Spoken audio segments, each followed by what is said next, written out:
Welcome back, everybody. In this video, I'd like to demonstrate to you how I go about filing my nails, which is a really important part of classical guitar. You may have noticed in some of the previous lessons that my nails did get caught here and there. I just haven't been keeping up with my nails and their growth, which is why they were catching. So let's go ahead and start with the things you will need. One of the things you will need is a metal nail file like this one. This one I've had for, I'm gonna say 10, 12 years. It's lasted a long time. On one side, you have one side that's smoother than the other side. Not out of use, it's just one of the features of this particular nail file. You will also need a buff like this, something like this. This one is called Tropical Shine. It's a 3-way buffer where you can remove, smooth, and shine. I'm just reading what it says here. These get old, and you're going to have to replace them. I have an old one right here. This is an old one. This is a new one. Hopefully you can see the difference. I may just put a photo up so you can see the difference. When you start to see them kind of fizzle on the sides, that's when you know you got to get rid of it. I have been using this one for a while because of the lockdown. The salon that I go to was closed, so I couldn't buy one. But luckily it opened up, curbside delivery, so I was able to get one. But these eventually get old, and I was using this one, like I said, for a while, and I was constantly just buffing my nails to get them as smooth as I could, but I could never get the sound that I could get from a brand new one. So luckily I can replace that now. Okay, the third thing you will need is some sandpaper that you can get at your local hardware store. My preference is a grade of 220. If your nails are pretty tough, you're going to need a lower grade, which means the number would need to be lower so that you can file your nails without wasting too much time. Because if your nails are tough, 220, it's just not going to do anything. If your nails are thin, when you press down on your nails with the nails from your other hand and your nail is collapsing very, very easily, you may want to consider getting some acrylics. I don't know anything about acrylics. I have a good friend that does use them. Learn how to put those on, put them on, and then everything I explain in this video will apply as if those acrylics were your natural nails. So you'll be good. So the first thing you want to use is your sandpaper. By the way, this comes in larger pieces. I would just fold it and then rip it, and comes out it ends up coming out in these squares. So the first thing you'll do is get the sandpaper, and you're going to place it over the strings of the guitar like this. You're going to hold it with your left hand here. And then you're going to place your thumb on the 6th string, or where it is, but it's just obviously you're on the sandpaper, clearly. And then your index finger, this is going to be, by the way, this is going to be useful for your index and your middle finger, not your ring finger. So anyways, your thumb's on the string or on the sandpaper. And if your nails are long, you will notice that your fingertip is not touching the sandpaper. So that's clearly one indication where your nails are too long. By the way, the other way you can tell is by getting the nail file, your metal nail file, and then placing it on the nail, perpendicular to the finger. And if your nail file is not touching your fingertip, it's too long. This one's pretty close, but it's too long. You want it to be touching the nail file together. All right. So going back to our sandpaper, all you're going to do is you're going to play the guitar as if the sandpaper is not there. And what you're actually doing is you are literally discovering the angle in which your fingers are attacking the string. So let's go ahead and do that and take a look at the results when I'm done.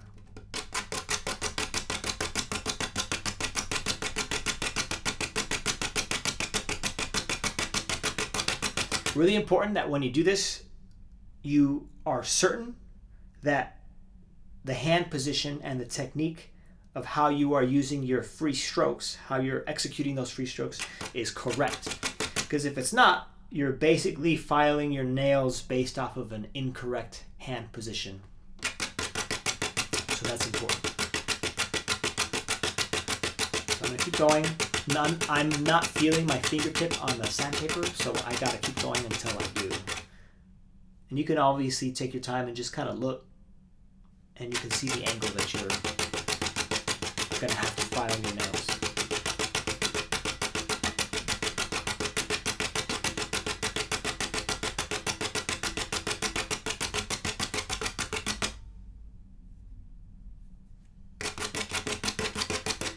Okay, so now my fingertips are starting to touch the sandpaper with, yeah, I can feel it, with the nail as well.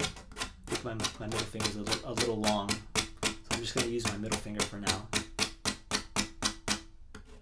Yeah, I can feel it now. Yeah, there we go. That's good. That's good. So now I'm gonna get you some photo. I'm gonna take some photos so you can see the before and after, and go from there. All right. I'll be back.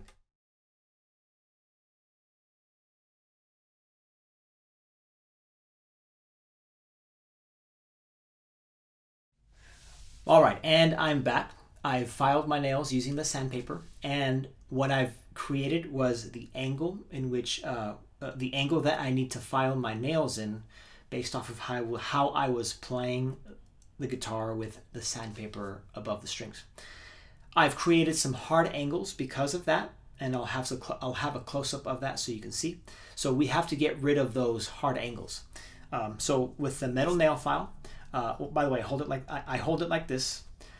I'm going to go ahead and file down, not up and down, but just down, right on those hard angles, so that they so that they go away. And oh, let me make sure I'm using the smoother side. Use the smoother side. If you have a nail file that has two different sides, use the smoother side, because you don't want to overdo it and then your nail is too short. And I'm just going down, and I'm going right over those hard angles so that they're no longer hard angles.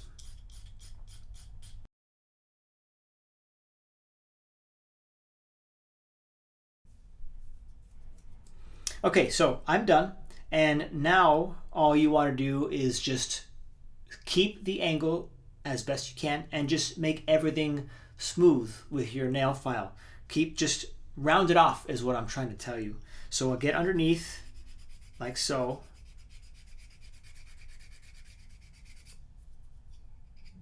And try not to mess with the angle that was created earlier with the sandpaper. I go a little bit down here. Make sure you get underneath.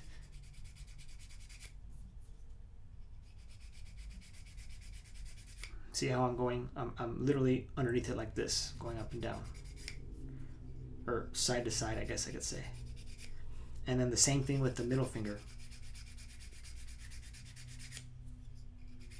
You don't want to go over. You don't want to overdo it, because you don't want your nail to be too short, because then you're gonna miss everything. And then just the sides, just clean up the sides so that your nails don't look kind of weird and scary to others. You know what I mean?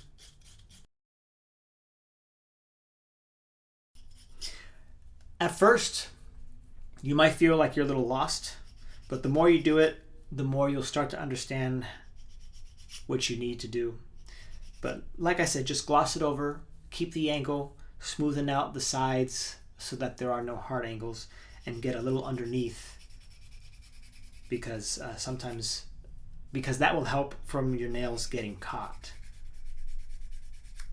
I find. And that's just, I learned that through experience, right? No one told me. And you're going to find other things work better for you. Okay, so we're done with that. Let me get some photos of some close-ups of that, and then I'll return with the buff. Okay, I'm back. And now with the buff, we start with this particular buff. Well, with any buff, you start with the rougher surface first, eventually getting your way down to the most smooth surface. So I do the same thing I was doing with the metal nail file. I just kind of go underneath like this. And then I also make sure I kind of get the sides. So then I turn the nail file like this. Get the sides. I even kind of overdo it sometimes, and I get the top of the side. I don't know if that makes sense.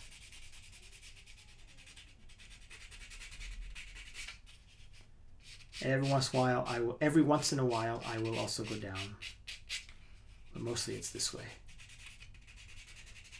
And again, you're just touching up now. You're not trying to remove any more length. And then now the middle finger in the same manner. Like so.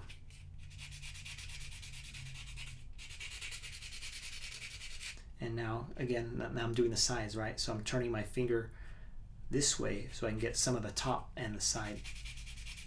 This is underneath, and then now the side and the top. You see that? And then you rinse and repeat with the white, and then with the gray. The next smooth, and then the next smooth, and then the next smooth. You only want to do, you don't need to do this like for 2 minutes per nail. Just kind of give it the once over. And if you feel that it needs to be smoother, then you do more. But you just gotta feel it out.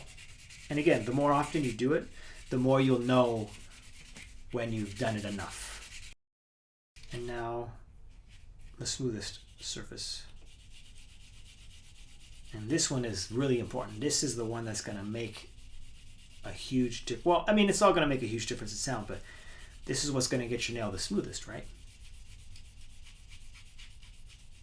And when you get to this surface, you don't need to dig into the buff. Just kind of gloss over it. You know, you want it to last as long as you can, because again, you are going to have to replace this, right? So you don't need to press down on it, because you'll end up tearing through it, because it's kind of squishy. Okay, so that should be good. So you can always just feel your nail. You can feel it with your nails from your thumb, maybe with your nail from your thumb, and you can feel how there's absolutely, well, it's like really smooth, right? Oh, it feels nice. Oh, I got a little right there. And you can feel where you missed a spot. Oh yeah, there we go. Now it's all smooth. So now our index finger and our middle finger are done. The ring finger is a little bit different.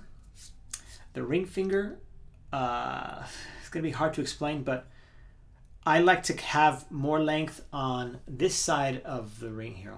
I'm gonna have to do a close up. I like to have more length on, if you're looking at your hand, the left side of the ring finger than the right side of the ring finger. And the way I do this is kind of tricky. So obviously I file this side first, so I angle it this way. This angle, I just kind of eyeball it. There's no specific way that I, like we did with the sandpaper. It's just, I just kind of look at it and say, okay, that's good. So I make sure that it's at an angle from right to left going up. Oh, wrong side. If your nails are really long, you've been kind of slacking, you can definitely use the rougher side of your nail file. It does speed up the process. Just be careful not to make them too short, right? That's always the danger in using that side. And then once you've found the angle, then from the top part, you just want to make sure you push that top part down, push it down, and then round it off. And that's it. So now I'm going to do that higher portion of it, flatten it out just a hair. And then I go, it's hard to explain, but basically I do this. And that's how I kind of keep it round. And eventually I'll just go down, straight down like this too.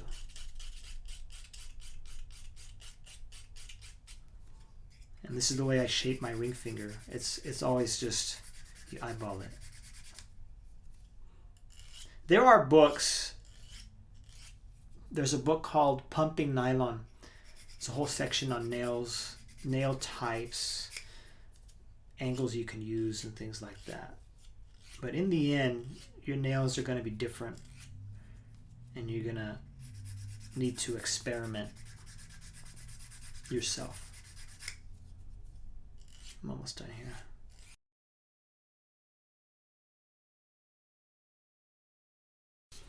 Now, the last one is the thumb.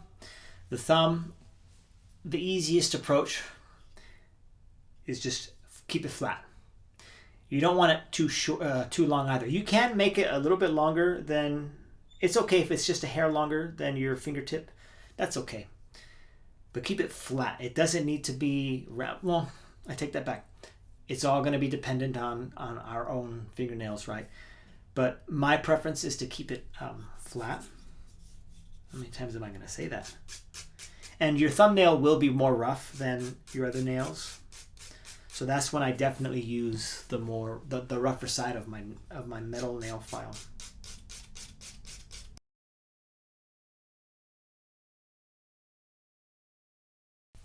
And then on the sides, this is where I go back to the smooth surface of the smoother side. I just kind of go like this and round off any sort of hard angles I may have created in the same manner we did our index and middle finger. And again, make sure you get underneath.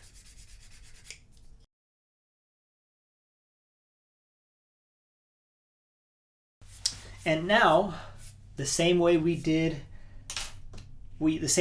used the buff for our index and our middle finger, we're going to do it with our ring finger and our thumb.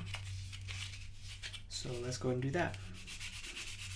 The pinky, we don't actually use, so I keep it a little bit long just so that it matches the rest of my fingernails. But if you just want to chop it off, it doesn't matter. Actually, I keep the length so that I can perform a flamenco technique called a rasqueado. You can look that up. RASQUEADO.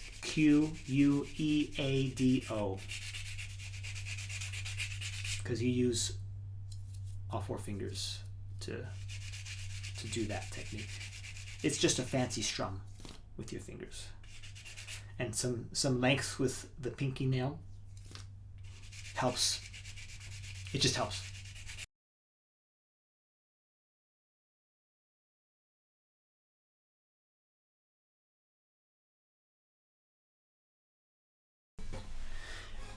And now let's go ahead and do a quick comparison. I had recorded earlier what my guitar sounds like when my nails weren't filed.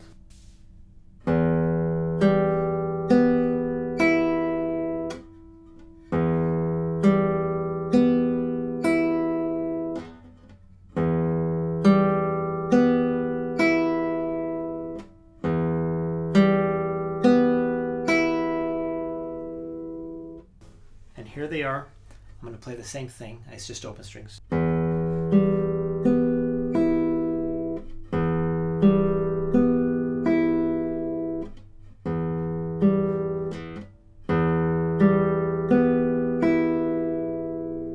It should feel nice. Like your nails should just be gliding over the strings. You should be feeling no resistance, no hang-ups.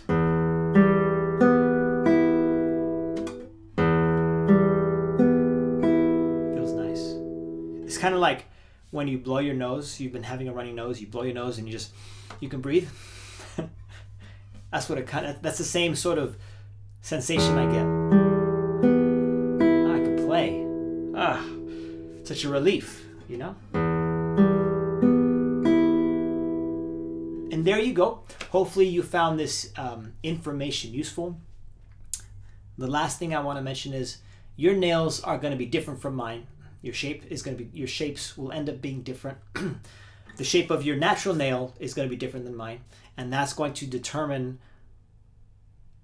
what you need to do to file your nail correctly. So even if some of the things I mentioned don't work for you, at the very least you know what doesn't work, and you can go ahead and continue your journey onto finding the perfect angle. So yes, I will see all of you in lesson number 36.